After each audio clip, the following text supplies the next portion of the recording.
ચાલો આજના લેક્ચરમાં આગળ લાસ્ટ ટાઈમ આપણે દાખલા ગણ્યા હતા. હવે નવો સિદ્ધાંત જે છે આપણે હાઇડ્રોલિક બ્રેક અથવા તો શું હેડિંગ આપેલું છે હાઇડ્રોલિક યંત્રો. બરાબર, કેવા યંત્રો? તો કે હાઇડ્રોલિક યંત્રો. હવે જો શું થાય, હાઇડ્રોલિક યંત્રો સમજતા પહેલા પાસ્કલનો તરલ પ્રસરણનો નિયમ, એક આપણે પાસ્કલનો નિયમ જોઈ ગયા. બરાબર, એ પાસ્કલના નિયમમાં શું હતું? સ્થિર તરલમાં સમાન ઊંચાઈ આવેલા દરેક બિંદુએ દબાણ કેવું હોય? તો કે સમાન હોય. પાછું જેવી રીતે પાસ્કલનો બીજો ગતિનો નિયમ છે એ કહેવાશે તરલ પ્રસરણનો નિયમ. પાસ્કલનો કયો નિયમ? તરલ પ્રસરણનો નિયમ. ખૂબ જ ઇમ્પોર્ટન્ટ છે. જો શું છે એ નિયમમાં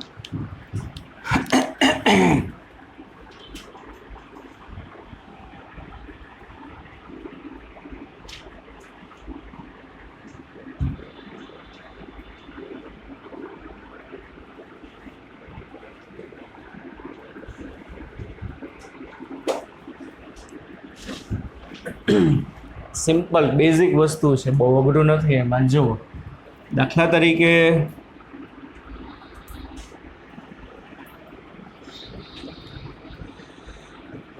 આ એક નળી સમક્ષિતિજ નળી છે, એક છેડેથી બંધ રાખેલી છે. બરાબર, અને આ છેડે એક પિસ્ટન મૂકેલો. શું મૂકેલો છે? પિસ્ટન. ને આ જે પિસ્ટન છે એકદમ હવાચુષ્ટ પિસ્ટન છે. બરાબર, હવાચુષ્ટ મતલબ આમાં જે તરલ ભર્યું હશે ત્યાંથી લીક ના થાય રીતે એકદમ હવાચુષ્ટ પિસ્ટન છે. હવે આ જે સંક્ષિપ્ત નળી છે એના સાથે આપણે 3 પાત્રો જોડેલા છે. આગળ જે આપણે હાઇડ્રોસ્ટેટિક પેરેડોક્સમાં આવતું એ રીતે 3 અલગ અલગ પાત્ર છે. અલગ અલગ આકારના રાખો, સરખા આકારના રાખો, એમાં કંઈ ફેર પડશે નહીં.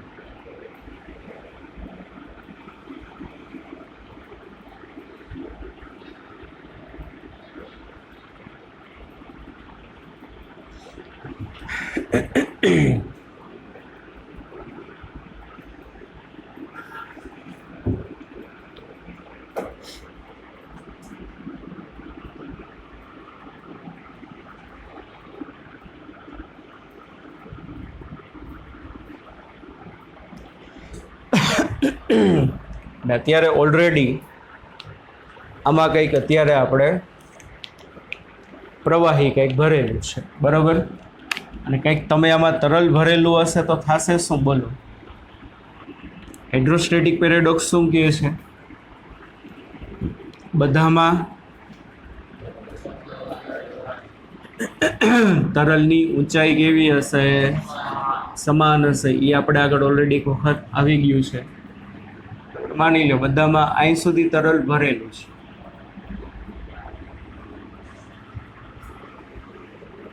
બરાબર,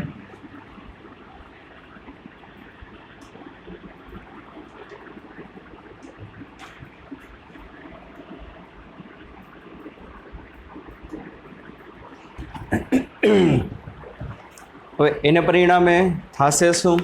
આપણે જોયું હતું કે ભાઈ 3 બિંદુ તમે લેશો.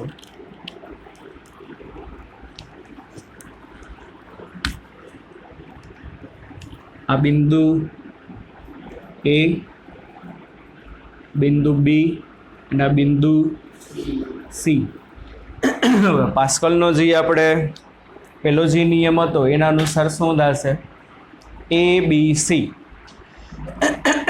સમાન ઊંચાઈએ આવેલા છે, અને એબીસી સમાન ઊંચાઈએ આવેલા હોવાથી શું થશે? પી બરાબર પીબી બરાબર ઈસી હશે. ત્રણેય જગ્યાએ દબાણ સરખા હશે. એટલે આપણે જોઈ શકીએ છીએ એ ઉપર તરલના સ્તંભની ઊંચાઈ, બી ઉપર તરલના સ્તંભની ઊંચાઈ અને સી ઉપર તરલના સ્તંભની ઊંચાઈ કેવી છે? સમાન છે. અને અત્યારે કંઈક આ સિસ્ટમ આખી છે એનું કંઈક શું હશે? પ્રેશર હશે. હવે આપણે શું કરીએ કે ભાઈ આ જે પિસ્ટન અહીંયા હતો બરાબર, આ પોઝિશન ઉપર, આ એની ઇનિશિયલ પોઝિશન કહેવાય, મૂળ અવસ્થા કહેવાય. અહીંથી આપણે પિસ્ટનને ધક્કો મારીએ તો અહીંથી જો તમે પિસ્ટનને ધક્કો મારશો તો શું થશે? સામેથી તો નળી બંધ છે બરાબર ને, સામેથી નળી બંધ છે ને પરિણામે હવે શું થશે?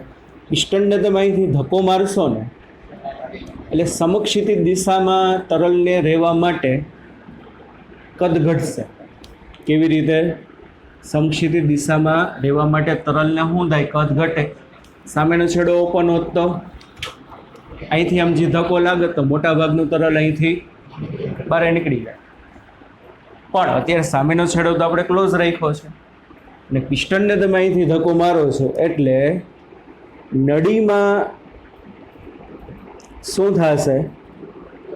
દબાણમાં વધારો થાય. કારણ કે આખા તંત્રનું તમે કુલ કદ જોશો તો હકીકતે ઘટ્યું જ હશે. નેચરલી તમે જુઓ તો કુલ કદ શું થયું હશે? ઘટ્યું જ હશે.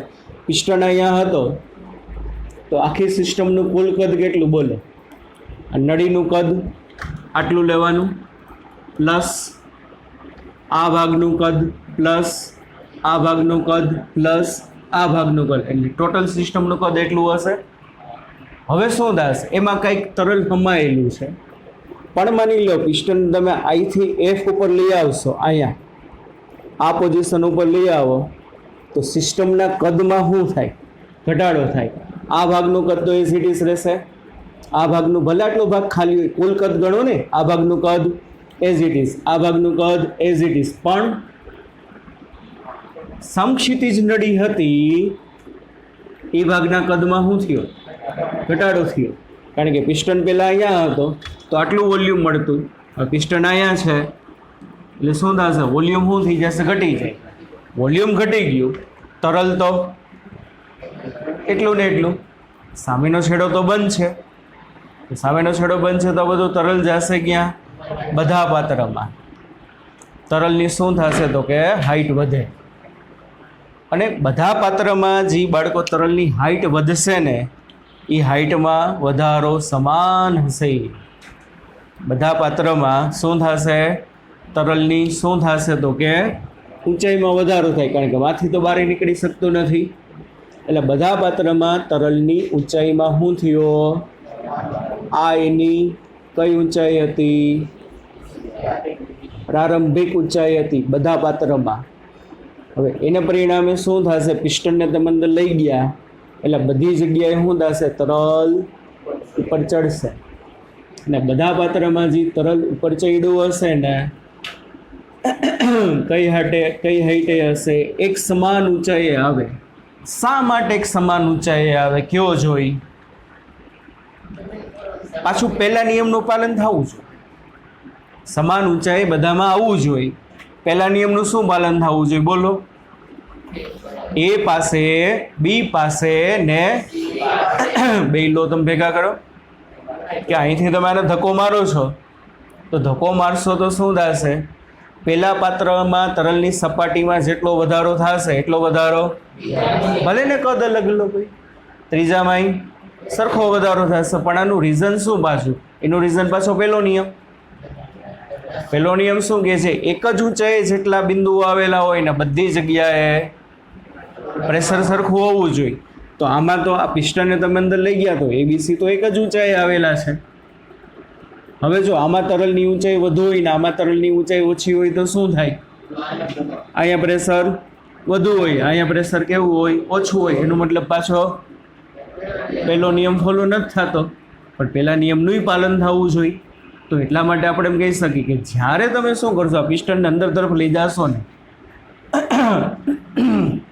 એટલે શું થશે કે બધા પાત્રમાં તરલ કેવું આવે? સમાન ઊંચાઈ. પણ સિસ્ટમનું દબાણ વધ્યું હશે, સિસ્ટમનું શું થયું હશે? દબાણ વધ્યું હશે. અહીંયા કેટલું દબાણ આવશે બોલો એ બિંદુએ? પેલા માની લ્યો એચ રો જી હતું. પેલા કેટલું હતું? એચ રો જી. અહીંયા એચ રો જી હતું. માની લ્યો નવી હાઈટ 1 H1 છે અને H1 ઇઝ શું છે? Greater than H. પેલાની હાઈટ H હતી. હવે આ શું છે? H1. તો આનો મતલબ શું થશે? હવે નવું પ્રેશર અહીંયા કેટલું હશે? H1 રો જી. પ્રેશર વધ્યું. પ્રેશર શું થયું? વધ્યું. એનું કારણ શું ભાઈ?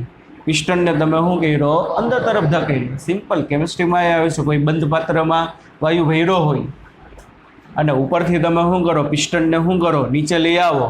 તો નીચે લઈ આવશો તો શું થશે? વાયુને રહેવા માટેનું કદ ઘટે. વાયુને રહેવા માટેનું શું થાય? પણ વાયુનો જથ્થો તો એટલો જ છે એટલે ડેન્સિટી વધી જશે. શું વધી જશે?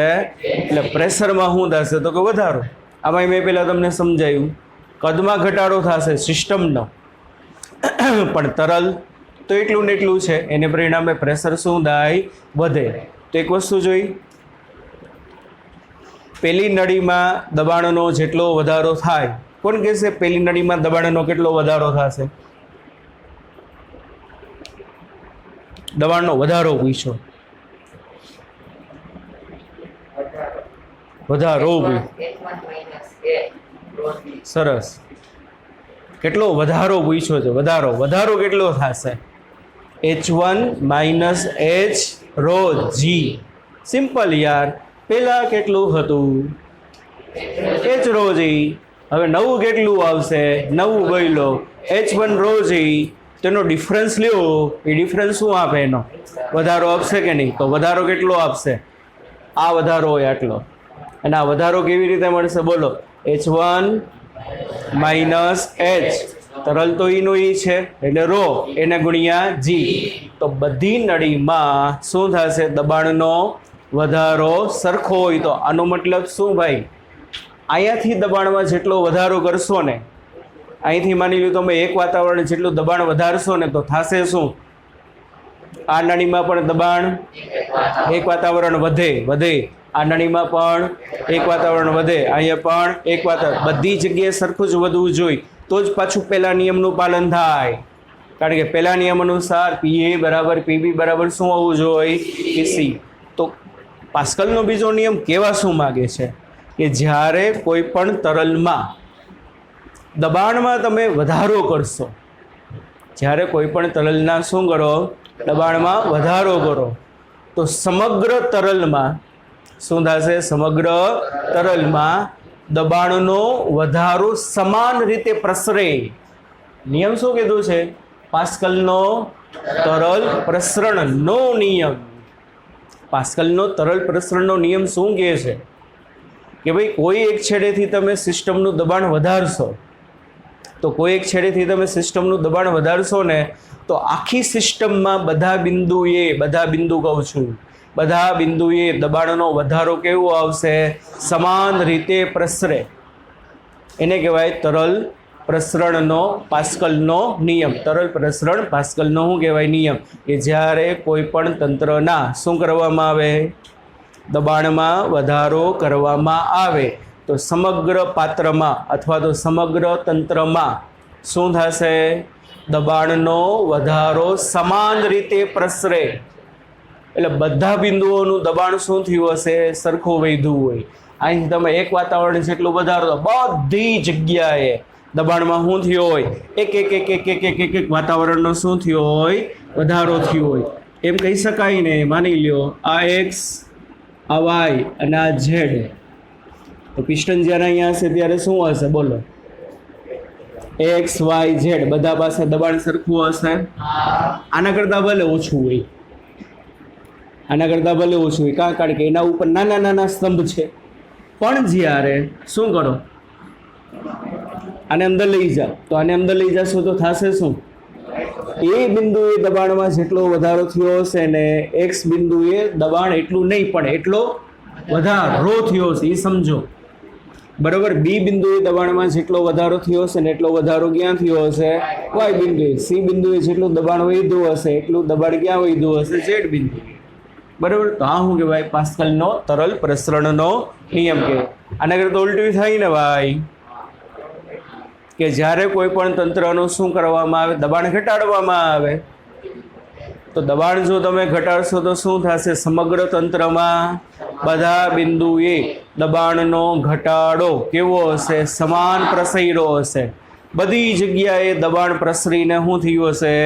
રિલીઝ થઈ ગયું હશે, ઘટી ગયું હશે. Each and every point. વધારો તો બધી જગ્યાએ સરખું વધે, ઘટાડશો તો શું થશે? બધી જગ્યાએ ઘટાડો કેવો હશે? સરખો હશે. આકાર કે ક્ષેત્રફળ ઉપર આધાર રાખતું નથી. આમાં આકાર જુદા જુદા હતા, બધાના ક્ષેત્રફળ કેવા હતા? જુદા જુદા. બધાના કદ કેવા હતા?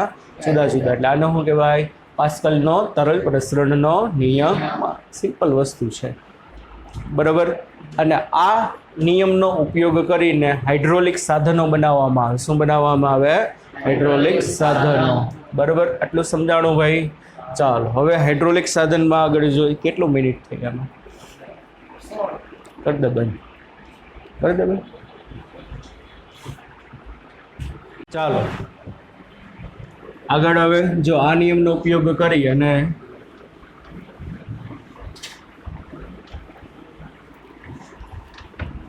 હાઇડ્રોલિક સાધનમાં જો હાઇડ્રોલિક પંપ બનાવવામાં આવે. કેવા પંપ બનાવવામાં આવે? Hydraulic pump. અથવા તો સાદું સિમ્પલ એક્ઝામ્પલ શું કે ભાઈ, હલો હાઇડ્રોલિક જેક સાંભળ્યું જ હશે. કેવા આવે? તો કે હાઇડ્રોલિક જેક. કારમાં આવે હાઇડ્રોલિક જેક.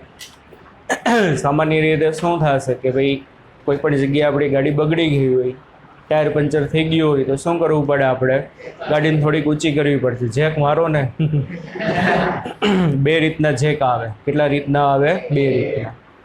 એક કોઈ પણ જગ્યાએ તમને એડમિશન કે કંઈ ના મળતું હોય ત્યારે ઘણી કંઈક જેક લગાવો ને યાર. જેક લગાવો મતલબ કંઈક ભાઈ હાઈફાઈ વસ્તુ તમારે અહીંયા, હાઈફાઈ પ્રેશર તમારે જોશે. જેક લગાવડો મતલબ કે ભાઈ એ કોલેજ ઉપર તમે કંઈક પ્રેશર એપ્લાય કરો. આ છોકરાને તો તમારે લેવાનો જ છે. ભલે હું પોતે નાનો માણસ રહ્યો, પણ નાનો માણસ કરશે શું? મોટો માણસ એટલે હાઈ પ્રેશરવાળા મારફત તરફ શું કરે? આપણો યાર સંબંધી યાર ભાઈ છોકરો હોશિયાર છે, ભવિષ્યમાં તમારો રિઝલ્ટ સુધારે એવો હોય છે એટલે જેક મારે. તો એવી રીતે જો શું થશે? કાર હોય, કારમાં પંચર પડી ગયું હોય, સમજાય છે? આપણે બાહુબલી તો છે નહીં ભાઈ, બરાબર ને? કે ભાઈ કારમાં પંચર પડી ગયું હોય ને આપણે શું કરીએ? આમ ઉપાડી ને આપણે ભેગો કોઈક બીજો ફ્રેન્ડ હોય, હાલ ભાઈ તું પંચર ઓલું વ્હીલ કાઢી લે ને બદલાવી લે, ત્યાં લોકો કારને ઉપાડી રાખું છું. પહેલાં તો ઉપાડવું પોસિબલ. સાઉથના પિક્ચર હોય તો વસ્તુ અલગ છે ભાઈ બધું. કે આ બધું પોસિબલ છે. તરલના એકેય નિયમનું પાલન નથી થતું. જોઈએ હું હમણાં જ એક પિક્ચર જોતો તો એ શું કરે ખબર? હીરો હોય છે ને, પગ આમ ફેરવે છે, ધૂમ ધૂમ ધૂમ ધૂમ ધૂમ. એને પરિણામે બધી બાજુથી આમ હવા આવે છે, બોલો. અને એ હવા આવીને સીધું શું વંટોળીઓ ઉત્પન્ન કરે. યાર મેં તો આવું તો પાસ્કલે ક્યાંય કીધું જ નથી કઈ જગ્યાએ કે તમે પગ ફેરવશો એટલે એક જ જગ્યાએ બધી હવા ભેગી થઈને શું કરશે? વંટોળ ઉત્પન્ન કરે. પાસ્કલનો વંટોળનો નિયમ. એક પણ પ્રકારના એમાં તમે જોવો, એક પણ પ્રકારના નિયમ કોઈથી કાંઈ પાલન થતા જ ના હોય. પણ જે વસ્તુ જે છે જો તમે જોશો ને તો નીચે એની જે ઓલી શું કે આપણે ફ્રેમ હોય કારની, બરાબર, એના નીચે તમે જેક રાખી દો અને સિમ્પલી તમે બે રીતના આવે, કાં પ્રેશરવાળા આવે અને કાં ઓલા ફેરવવાના આવે. અને અત્યારના જે બધા હાઈફાઈ આવે છે ખાલી પ્રેશરવાળા આવે. તમારે ફેરવવી ના પડે, ખાલી પગથી તમારે શું કરવાનું? Little little little little force જો ખાલી પગ વડે તમારે શું કરવું પડશે? કારને તમારે ઉપાડવી છે, સમજો તો કારને તમે એકલા ઉપાડી નથી શકતા. પણ જેવો તમે નીચે જેક મૂકો છો ને, જેક તો કાં ઓલું તમે ફેરવો અથવા તો પગ દ્વારા તમે શું કરો? પ્રેશર આપો છો. અને પ્રેશર આપો છો, બળ લગાડો છો, કેટલા મૂલ્યનું હોય છે? કારને તમે પોતે ઉચકવા માટે જેટલા મૂલ્યનું બળ લગાડ્યું હોય ને એના કરતાં પણ 100માં ભાગનું હોય એટલું બળ લગાડો તો ધીમે ધીમે ધીમે ધીમે કાર ગયા આવવા માંડે છે, ઉપર આવવા માંડે છે. એ બધું કોને કારણે?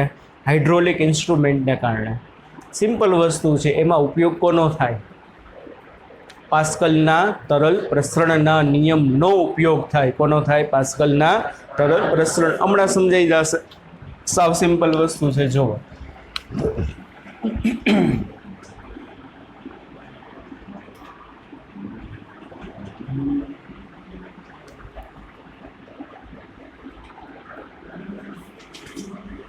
એક હાઇડ્રોલિક લિફ્ટ છે. જનરલી જે મોટા જે ગેરેજ હોય કે જ્યાં ગાડીની બધી સર્વિસ થતી હોય, 2-3 માળેના હોય, અહીંયા ગાડીને એક માળેથી બીજે માળે મોકલવા માટે જનરલી કોનો ઉપયોગ થતો હોય? હાઇડ્રોલિક લિફ્ટનો. સિમ્પલ પ્રિન્સિપલ છે. જુઓ બાળકો, સાવ સહેલું છે.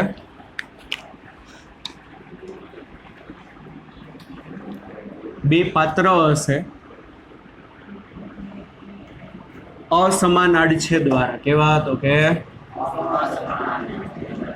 એને એકબીજા સાથે, ભાઈ વાતું નહીં, ફર્સ્ટ બેન્ચ, એને તમે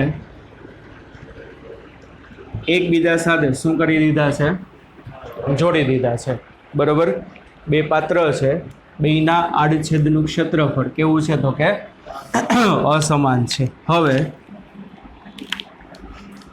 આ ભાગ પાસે એક પિસ્ટન મૂકેલો છે અને સ્પ્રિંગ મારફતે અહીંયા એક હેન્ડલ છે. શું છે? તો કે આ હેન્ડલ. અને સામે એક આ પ્લેટફોર્મ છે.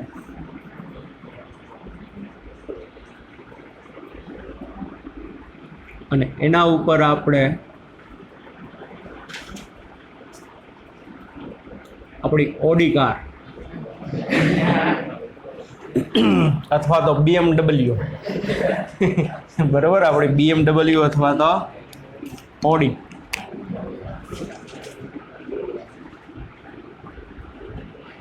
ચાર બંગડી વાળી ગાડી. કાંઈ નહીં, તો તમે મારુતિની વેગનર લઈને જતા હોય ને 4 બંગડી લઈને બેસી જવાનું. અમારે કે ચાર બંગડી છે. કિંજલ દવેને કહેવાનું અમારી પાસે કઈ ગાડી છે? 4 બંગડી વાળી ગાડી. હાલો, 4 બંગડી વાળી ગાડી છે, એને આપણે શું કરવી છે? ઉપાડવી છે. બરાબર. પ્લેટફોર્મ ઉપર મૂકેલી છે. હવે આમાં હવા હોય તો પાછું ના હાલે. આમાં શું કરવું પડશે? કંઈક પિસ્ટન જે હશે એકદમ હવા ચુસ્ત હશે, અને જે પ્લેટફોર્મ હશે ને અહીંયા મૂવેબલ હશે. કેવું હશે? પ્લેટફોર્મ અહીંયા મૂવેબલ. આમાં એકાદું આપણે તરલ ભરેલું છે.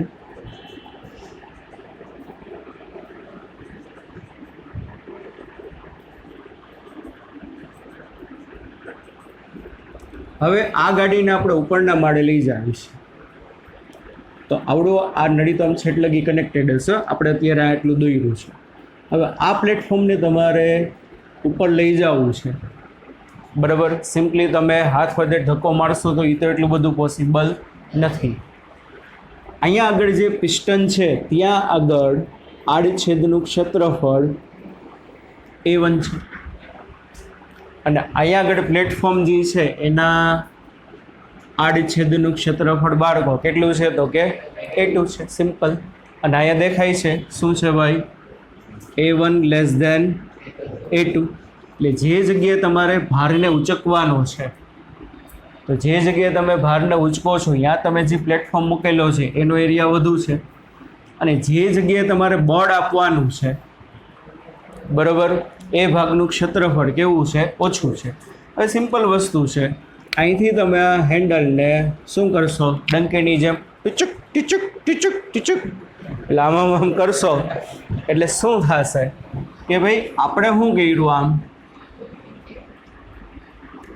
અધો દિશામાં F1 જેટલું બળ લગાડ્યું. કોના ઉપર અધો દિશામાં F1 જેટલું બળ લગાડ્યું?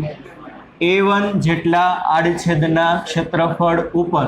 એટલે ઇન્સ્ટન્ટ અહીંયા જો તમે બળ નહીં લગાડો ત્યાં સુધીનું નેચરલ દબાણ હશે એ હશે, પણ જેવું તમે અધો દિશામાં એ છેડા પાસે, આ એ છેડો અને કયો છેડો? બી છેડો. અધો દિશામાં તમે શું કરો? એ છેડા પાસે કેટલું? F1 જેટલું બળ કોના ઉપર લગાડો છો? A1 જેટલા ક્ષેત્રફળ પર લગાડતા દબાણમાં કંઈક વધારો થશે ભાઈ. દબાણમાં બાળકો કેટલો વધારો થશે બોલો. P બરાબર F/A સૂત્ર અનુસાર અહીંયા દબાણ કેટલું વધ્યું હશે? P બરાબર F1/A1 બરાબર કેટલું દબાણ વધ્યું હશે? P બરાબર F1/A1. પાસ્કલનો તરલ પ્રસરણનો નિયમ યાદ કરો. શું થશે પાસ્કલનો તરલ પ્રસરણનો નિયમ? કે ભાઈ આ છેડે દબાણમાં વધારો કર્યો તો આ છેડે તમે દબાણમાં વધારો કર્યો અને દબાણમાં કેટલું અહીંયા પ્રેશર આપ્યું તમે અહીંયા P1 જેટલું પ્રેશર આપ્યું તો પાસ્કલનો તરલ પ્રસરણનો નિયમ શું કહે છે કે આ દબાણનો વધારો છે ને સમગ્ર તરલમાં દબાણનો વધારો જે છે સમગ્ર તરલમાં સમાન રીતે પ્રસરે પછી આકાર કે ક્ષેત્રફળ જોવે નહીં. બરાબર. શું પાસ્કલના તરલ પ્રસરણના નિયમ અનુસાર દબાણમાં થયેલો આ વધારો સમગ્ર તરલમાં શું થાય? સમાન રીતે શું થતું જાય? પ્રસરતું જાય પ્રસરતું જાય પ્રસરતું જાય પ્રસરતું જાય. એને પરિણામે અહીંયા પણ શું થશે? એક દબાણ વધશે. અહીંથી આ તરલ ક્યાં આવશે? નીચે. તો અહીંથી નીચે આવ્યું તો અહીંયા શું થશે? તરલ ઉપર જવાની ટ્રાય કરશે એટલે અહીંયા જે આવશે એ બળ ક્યાં લાગશે? ઉપરની બાજુ બળ લાગ્યું. કેટલું બળ લાગ્યું તરલે? ઉપરની બાજુ F2 જેટલું બળ લગાવ્યું. કોના દ્વારા? બળ કહું છું બળ. કોના દ્વારા? તરલ અહીંયા ઉપર જવાની ટ્રાય કરે તો તરલ દ્વારા ઉપર બાજુ કેટલું બળ લાગ્યું? F2. કેના ઉપર? A2 આડછેદનું ક્ષેત્રફળવાળા પિસ્ટન ઉપર અથવા તો પ્લેટફોર્મ ઉપર. તો એના પરિણામે બી છેડા પાસે ચાલો શું થાય? બી છેડા પાસેનું પ્રેશર કેટલું હશે? P2 બરાબર શું હશે? F2/A2 હશે કે નહીં? પણ પાસ્કલનો તરલ પ્રસરણનો નિયમ શું કહે છે? અહીંયા દબાણમાં જેટલો વધારો થયો હશે એટલો દબાણનો વધારો પ્રસરણ પામતા પામતા પામતા પામતા પામતા પામતા પામતા પામતા ક્યાં પહોંચે? બી છેડા સુધી પહોંચે કે નહીં? તો એટલા માટે હશે શું બાળકો બોલો? P1 બરાબર શું થશે? P2 અને P1 બરાબર P2 એનો મતલબ શું થશે? P1 એટલે શું ભાઈ? F1/A1 ઇઝ ઇક્વલ ટુ શું થાય? F2/A2. F2 એટલે શું થશે? આ ભારને ઉચકવા માટે પ્લેટફોર્મ ઉપર તરફ લગાડવું પડતું બળ. શું? ઉપર તરફ લગાડવું પડતું બળ. તો F2 ને બાળકો તમે આમાંથી કરતા બનાવો તો F2 બરાબર શું થાય? A2 ઉપર A1 નીચે. A2 ના છેદમાં A1 ઇન્ટુ શું થશે? F1. તો F2 એટલે શું બોલું? F2 એટલે ભારને ઉચકવા માટે ઉપર તરફ લગાડવું પડતું બળ કહેવાય. અને F1 શું છે? F1 આપણે આ છેડે બળ લગાડ્યું ને અને આ જે આપણું બળ લાગ્યું ને એ બળને ક્રિયાબળ કહેવાય. કેવું બળ કહેવામાં આવે? ક્રિયાબળ. ક્રિયાબળ એટલે શું કે ભાઈ આને તમારે શું કરવું છે? ઉપર લઈ જવું છે. આને ઉપર લઈ જવા માટે તમે કંઈક પ્રોસેસ કરી, કંઈક ક્રિયા કરી. ક્રિયાના પરિણામ સ્વરૂપ તમે તો શું ભાગ ભજવ્યો? F1 જેટલું બળ લગાડ્યું તો F1 એટલે શું થશે? આપણું ક્રિયાબળ થશે. તો જો શું ફોર્મ્યુલા કહે છે અહીંયા? F2 is equal two A2/A1 into F1. હવે અહીંયા એક વસ્તુ છે બેટા, નીંદર આવે છે તને? હે તો કેમ આંખ બંધ થઈ જાય છે? બહુ આમ ગહન અભ્યાસ કરસ હે? ડેઈલી આપણે જે હાલતું હોય બધું ફિઝિક્સ કેમેસ્ટ્રી મેથ્સ એનો આમ ગહન અભ્યાસ કરસ આમ કે હમણાં અત્યારે બધા ડેઈસ બધા હાલે છે. આજ કયો ડે છે? આજે કેડી ડે છે આજે? વાહ, કાલે કંઈક હતું ને કાલે, હા બધે કેવો દિવસ હાલે છે ને, કાલે ચોકલેટ ડે હતો એ કે તો આમાં પછી થોડુંક અહીંયા ટાઈમ સ્પેન્ડ મે બી તારે કરવો પડતું હોય. મેલે બાબુને તો એટલે થાય મેલે બાબુને થાના થયા, ફિઝિક્સ પલ્લિયા, ફિઝિક્સ નથી ડપો પડતો બાબુને. એટલે હું બધી અહીં થોડોક મે બી ટાઈમ્સ એવું કાંઈ નથી ને, બાકી રાત ઉજાગરા થતા હોય કલાક સુધી મેસેજિંગ. સર હવે તો ખબર છે ને, ઓલો માર્ક ઝુકરબર્ગે આ બપડા બધા મેસેજ વાંચી શકશે અહીંયા બેઠો બેઠો.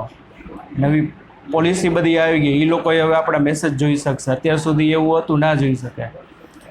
વોટ્સઅપમાં પણ હવે નવી પોલિસી આવી ગઈ, એના હેડક્વાર્ટરમાં ગમે એ ખબર પડે તમે કોકને હું કીધું, બ્લેકમેલ કરશે તને, મેલે બાબુન થાના થયા, સીધો માર્ક ઝુકરબર્ગનો એક દી તને મેસેજ આવશે, એટલે બાબુને ફિઝિક્સ બદલી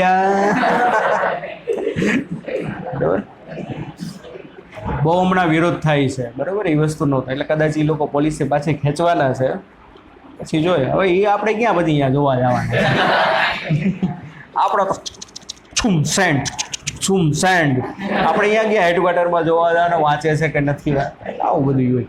કાંઈ પ્રાઇવસી નથી. આ સ્માર્ટફોન આવ્યા ને પછી લાઈફમાં કાંઈ પ્રાઇવસી જેવું નથી. ગમે અહીંયા જાય, અહીંયા શું કરે, સ્ટેટસ અપલોડ કરે, આઈ એમ એટ, હું અહીંયા ગયો, પછી વાં જાવ તો અપલોડ કરે ને આઈ એમ એટ બાથરૂમ.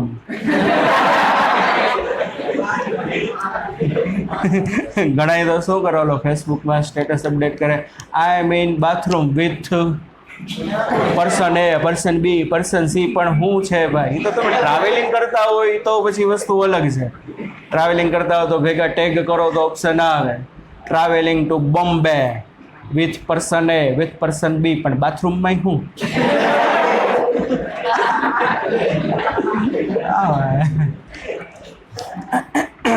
ચાલો, તો વાત શું હાલતી હતી? ક્રિયાબળની. તો જો આમાં A2 મોટું છે અને A1 નાનું છે, એટલે આ જે ગુણોત્તર છે ને A2/A1 એ શું થશે? ગ્રેટર ધેન 1 આવશે. A2/A1 ગુણોત્તર શું થશે? ગ્રેટર ધેન 1 આવે. અને A2/A1 બરાબર શું લખાય બોલો બાળકો આ સૂત્ર પરથી? F2/F1 લખાશે, F2/F1. તો A2/A1 આ એરિયા મોટો છે, પહેલો એરિયા ઓછો છે, પણ A2/A1 is equal to F2/A1 is greater than 1 થાય. તો આને પરિણામે શું થશે? F2 ગ્રેટર ધેન F1 થયું. તો એનો મિનિંગ શું? ઓછા ક્રિયાબળે, F1 એટલે આપણું ક્રિયાબળ, ઓછા ક્રિયાબળે તમે બોજને ઉચકવા માટે લાગતું બળ જો કેવું છે, વધુ છે કે નહીં. તમે અહીંયા સિમ્પલ નાનું એવું ફોર્સ લગાડો છો, તેમ છતાં પણ શું થાય છે, આ કારને તમે આરામથી ઉચકી શકો. આ બિંદુએ તમે જેટલું બાહ્ય બળ લગાડ્યું હોય એટલું જ બાહ્ય બળ જો તમે કારને તમે ફિઝિકલી તમે પોતે લગાડશો ને તો કારમાં કાંઈ ફેર પડશે નહીં. પણ હાઇડ્રોલિક જેક કહેવાય બરાબર, અથવા તો હાઇડ્રોલિક લિફ્ટ કહેવાશે. એના દ્વારા શું થશે, આ રીતની આખી રચના હોય તો બળ એકદમ ઓછું છે. પહેલાં જ મેં તમને શરૂઆતમાં કીધું કે ભાઈ તમે જેક નીચે મૂકી દો બરાબર, તો પગ દ્વારા તમે simple tick tick tick tick minor એવું ફોર્સ તમે આપશો નહીં તો એ તરત એક જેક ઉપર ચડે. એને પરિણામે જેક ઉપર ચડ્યો મતલબ શું ઉપર ચડ્યો હશે બોલો? અહીંયા આ જે પ્લેટફોર્મ હશે ને એ શું થતું હશે, આમ ઉપર ચડતું હશે. એના પરિણામે કારને શું કરે તો કે ઉપરની બાજુ શું કરે, ધક્કો મારે બરાબર. એટલે આ જે છે આખું હાઇડ્રોલિક લિફ્ટ અથવા તો હાઇડ્રોલિક બ્રેકમાં પણ આ સિદ્ધાંત ઉપર શું થતું હોય, બ્રેક થતું હોય બરાબર. આને આપણો છે ને યાંત્રિક ફાયદો કહેવાય. આને શું કહેવામાં આવે? મેકેનિકલ એડવાન્ટેજ કહેવામાં આવે. મેકેનિકલ એડવાન્ટેજ એટલે શું? ઓછા બળે વધુ કાર્ય થયું. મેકેનિકલ એડવાન્ટેજ એટલે શું કહેવાશે? બળ ઓછું લગાડ્યું. એટલું જ બળ તમે ડાયરેક્ટલી લગાડ્યું હોત તો ના થાત, તો કાર્ય કાંઈ થાત જ નહીં. F1 જેટલું અહીંયા બળ લગાડ્યું એટલું તમે કાર ઉપર ડાયરેક્ટ લગાડ્યું તો કાર્ય 0 થાત. કાર્ય 0 મતલબ કારને તમે ઉચકી જ ના શકત, સિમ્પલ. પણ આમાં વસ્તુ શું બને છે, ઓછા બળે કારને તમે ઉચકી શકો એટલે કાર્ય તમને પ્રોપર મળે. એટલે આ સૂત્રને શું કહેવામાં આવે? Mechanical advantage. ઓકે બાળકો, સમજાણું? ઓકે ના? ચાલો.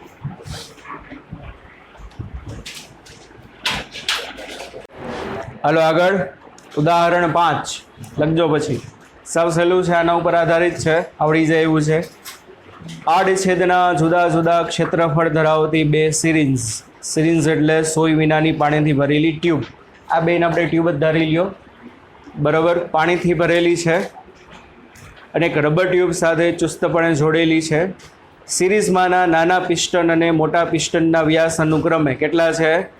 1 cm અને 3 cm. નાના પિસ્ટનનો વ્યાસ એટલે આપણે ઓલો ભાગ A1, આ ભાગ A2, એટલે આમાં ક્યાં લગી આવે? અહીં લગી છે ને લિમિટ. ના, આકૃતિ તો રાખવી પડશે, લખાણ પૂછી ના. લખાણ પીડીએફમાં આવી જશે, ચિંતા ના કરો. ચાલો ભાઈ, નાના પિસ્ટનનો વ્યાસ એટલે આ ભાગનો કેટલો આપ્યો છે? 1 સેન્ટીમીટર. પણ આપણે તો રેડિયસની જરૂર પડે એટલે R1 કેટલું થશે? 0.5 ગુણ્યા 10⁻⁻5 આટલા મીટર. મોટા પિસ્ટનનો વ્યાસ 3 cm એટલે R2 આનો એટલે કેટલું થશે? 1.5 ગુણ્યા 10⁻²² મીટર. ચાલો આગળ. જ્યારે નાના પિસ્ટન ઉપર 10 ન્યૂટનનું બળ લગાડવામાં આવે એટલે બાળકો F1 કેટલું છે? 10 ન્યૂટન. તો ત્યારે મોટા પિસ્ટન ઉપર લાગતું બળ સાવ સહેલું, F2 બરાબર કેટલું? બે પિસ્ટન ઉપર પ્રેશર કેવું હશે? સરખું. P1 બરાબર P2 અને P1 એટલે F1/A1 F2 by A2. Piston નળાકાર હશે તો એનો આપણે F2 જોઈશી. તો F2 બરાબર A2 ઉપર અહીંયા શું આવશે? પાઈ R2 સ્ક્વેર છેદમાં શું હશે? A1 એટલે પાઈ R1 સ્ક્વેર ઇન્ટુ F1. બધી વેલ્યુ તૈયાર છે, R2, R1 અને F1. એટલે મોટા પિસ્ટન ઉપર કેટલું બળ લાગે એ તમને મળી જશે. વેલ્યુ મૂકો તો કેટલો આન્સર આવે છે? 90 ન્યૂટન. તો તમે વિચાર કરો, 10 ન્યૂટનનું કેટલા ન્યૂટન થયું? 90 ન્યૂટન થયું. 9 ગણો વધારો થયો. કેટલા ગણો વધારો થયો? 9 ગણો. ખાલી તમે ત્રિજ્યા કેટલી વધારી? 0.5 એકની હતી, બીજાની કેટલી હતી? 1.5. ત્રિજ્યામાં 1 સેન્ટીમીટરનો વધારો કર્યો ને તો સામે બળ કેટલા ગણું? 9 ગણું થઈ ગયું. ડન. આગળ શું કીધું છે એ વસ્તુ સરસ છે. જુઓ, નાના પિસ્ટનને 6 સેન્ટીમીટર જેટલો અંદર તરફ ધકેલવામાં આવે તો મોટું પિસ્ટન બહાર તરફ કેટલું ખસે? ચાલો, શું થશે? નાનો પિસ્ટન જે છે એ અંદર તરફ નીચે તરફ ગયો અને નાના પિસ્ટન માની લ્યો નીચે તરફ કેટલો ગયો? x1 જેટલો ખઈશો તો સામે મોટો પિસ્ટન ક્યાં જશે? આમ ઉપર જશે કે નહીં? બરોબર. માની લ્યો મોટો પિસ્ટન અહીંયા હતું એને પરિણામે અહીંયા ગયો. એ કેટલું ઉપર જાય છે? x2 જેટલું ઉપર જાય છે. તો વસ્તુ બનશે શું? સિમ્પલ વસ્તુ. આને જેટલા તરલનું નીચે કદ ખસેડ્યું હશે, આને જેટલા કદનું તરલ નીચે ધકેલું હશે, અહીંયા પાત્ર લીક છે? પાત્ર એકેય જગ્યાએથી લીક નથી. બધા એન્ડ કેવા છે? ક્લોઝ છે. ખાલી એક વાંચ જવાની શક્યતા છે. તો શું થશે બાળકો? અહીંથી જેટલા કદનું તરલ નીચે જાય એટલા કદનું તરલ સામે ક્યાં જશે? ઉપર ચડશે કે નહીં? કદ કેટલું? એરિયા આપેલો છે તો કે હા. લંબાઈ આપેલી છે તો કે હા. તો એરિયા ઇન્ટુ લેન્થ કરો એટલે આટલું તરલ આવશે કે નહીં? પિસ્ટન અહીંયા તો આટલા કદનું તરલ ક્યાં ખસે છે? નીચે. તો સામે એટલા કદનું તરલ ક્યાં ખસે? ઉપર. તો બંને બાજુ શું? બંને બાજુ તરલના કદમાં થતો ફેરફાર સરખો હોય. આ બાજુ જેટલું તરલનું કદ નીચે ગયું હોય અને પ્રસરતા પ્રસરતા પ્રસરતા સામે શું થશે? બીજામાં શું થશે? એટલું ઉપર ચડશે. 3 નળી હોય 3, એટલે તમને એક ચોખવટ કરી દઉં. આપણે જે આગળની આકૃતિમાં જોઈ હતી, પેલા પિસ્ટનને માની લ્યો તમે 3 સેન્ટીમીટર અંદર લઈ જાશો, બરાબર, સોરી 3 સેન્ટીમીટર નહીં, 3 cm³ જેટલો અંદર લઈ ગયા, અને આ 3 પાત્ર કનેક્ટેડ છે, તો શું થાય? ત્રણેયમાં એ ખાસિયત ઊંચાઈનો વધારો સરખો થશે, યાદ રાખજો. પણ ત્રણેયમાં જે કદ જે વધ્યું હશે ને એ 1 સેન્ટીમીટર³ હશે, એ યાદ રાખજો. આ પિસ્ટનને તમે કેટલું ખસેડો છો? 3 સેન્ટીમીટર³ જેટલું આગળ લઈ ગયા, મતલબ આગળ કેટલું તરલ હઈટું? 3 cm³નું. તો આ પાત્રમાં 3 cm³ તરલ વધે, અહીંયા વધે, અહીંયા વધે, તો વધ્યું કેટલું? 3 ને 3 6 ને 3 9, તો બાકીનું 6 ક્યાં થયું? ના, તરલનો જથ્થો તો એટલો ને એટલો છે. તો અહીંથી 3 સેન્ટીમીટર³ તરલ આગળ ગયું ને, તો પહેલામાં કેટલું કદ વધે? 1 cm³, બીજામાં 1 cm³, ત્રીજામાં 1 cm³. પણ એ વધારો એવી રીતે હશે કે બધાની ઊંચાઈ કેવી વધી હશે? સરખી. હા કે ના? સમજાય છે કે નહીં? પણ અહીંયા તો એક જ પાત્ર છે. અહીંયા તો કેટલા પાત્ર છે? તો અહીંથી જેટલી હાઈટ ઘટી છે એને પરિણામે જેટલા કદનું તરલ નીચે ગયું એટલા કદનું તરલ અહીંયા ગયા આવશે, ઉપર આવે. તો શું થશે? સિમ્પલ. શું થશે? નીચે તરફ સ્થાનાંતરિત થતા તરલનું કદ એના બરાબર સામેની ભુજામાં શું થશે? ઉપર તરફ સ્થાનાંતરિત થતા તરલનું કદ. કદ એટલે એરિયા ઇન્ટુ લેન્થ. અહીંયા એરિયા A1, નીચે કેટલું ખાઈશું? x1, એટલે A1 x1. સામે શું થશે? અહીંયા એરિયા કેટલો? A2, ઉપર કેટલું ગયું? x2, એટલે શું આવે? A2 x2. આપણે શું કીધું છે ભાઈ? આ પિસ્ટન કેટલો ઉપર ગયો હશે એ ગોતવાનું કીધું છે ને. આનું સ્થાન અંદર 6 સેન્ટીમીટર આપ્યું. કેટલું આપ્યું છે? બસ મળી જાય. તો x2 ઇઝ ઇક્વલ ટુ શું થાય? A1 એટલે πr1² x1 છેદમાં A2 એટલે πr2². રેડી? r1 r2 તૈયાર છે, અને આ ગુણ્યા x1. x1 કેટલો છે? 6 ગુણ્યા 10⁻². કેટલું લેવાનું? 6 ગુણ્યા 10⁻². ડન. ચાલો, આ લેક્ચરમાં એટલું રાખી. નેક્સ્ટ લેક્ચરમાં આર્કિમેડિસનો સિદ્ધાંત છે. બુકમાં ખાલી એનું લખાણ જો નીચે આપેલું છે, પણ બહુ ઇમ્પોર્ટન્ટ છે. તમને સરસ મજાનું ડિટેલમાં કરાવી દઈશ, કારણ કે આર્કિમેડિસના સિદ્ધાંતને લગતા JEEમાં નીટમાં ઘણા બધા દાખલા આવે છે. બુકમાં ખાલી નાનું શોર્ટ એન્ડ સ્વીટ લખાણ આપેલું છે, બરાબર. પણ આપણે સરસ મજાનું તમને નેક્સ્ટ લેક્ચરમાં ડિટેલમાં આપણે જોશું. ઓકે, ચાલો, બાય બાય બધાય.